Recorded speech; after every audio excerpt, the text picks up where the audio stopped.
చైనాలో అతిపెద్ద వాహన ప్రదర్శన బీజింగ్ ఆటో షో ప్రారంభమైంది. ఇందులో మొత్తం 117 కొత్త మోడళ్లు ప్రదర్శించనున్నారు. కొత్త ఇంధన వాహనాలు 278 చూపుతారు. మే నెల ప్రారంభం వరకు కొనసాగే ఈ ప్రదర్శనలో అంతర్జాతీయ వాహన తయారీ సంస్థలు ఈవీ అంకురాలు, కొత్త మోడళ్లు, కాన్సెప్ట్ కార్లను ఆవిష్కరించనున్నాయి.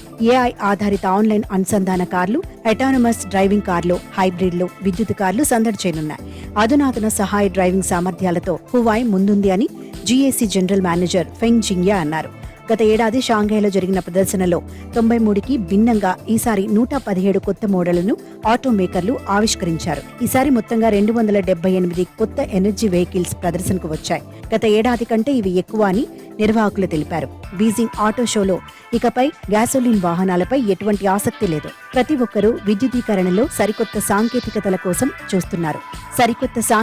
కోసం చూస్తున్నారు అని చైనీస్ ఈవీ మేకర్ నియో వ్యవస్థాపకుడు మరియు సీఈఓ విలియం లీ రాయిటర్స్ తో అన్నారు.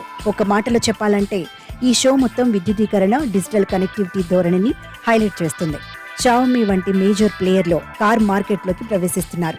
మరికొందరు యూజర్ ఫ్రెండ్లీ డిజైన్లు ఇంకా ఆఫ్ రోడ్ సామర్థ్యాలతో కొత్త ఆవిష్కరణలు చేస్తున్నారు. ఇన్ని రకాల డిజైన్లతో, ఇంత వెరైటీగా, ఇన్ని కార్లతో ఇటీవల జరిగిన షో ఇదొక్కటే అంటున్నారు అందరూ.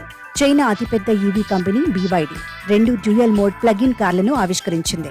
ఇవి బ్యాటరీతో నడుస్తాయి లేదంటే హైబ్రిడ్ కారుగా మారతాయి.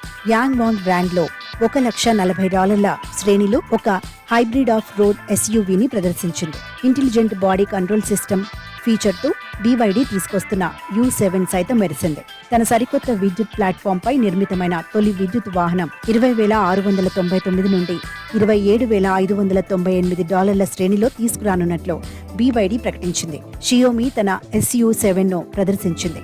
ఈ కారుకు ఇప్పటికే 75,000 ఆర్డర్లు వచ్చాయి. వాహన తయారీదారులు కొత్త చౌకైన మోడల్ను ప్రకటించడం ద్వారా ఆటో షో కొనసాగించడానికి ప్రయత్నిస్తున్నందున లాభాల మార్జిన్లను తగ్గించి పోటీ పడుతూ ఏడాది పొడవునా సాగే ధరల యుద్ధం నుండి అమ్మకాలు ఊపందుకున్నాయి.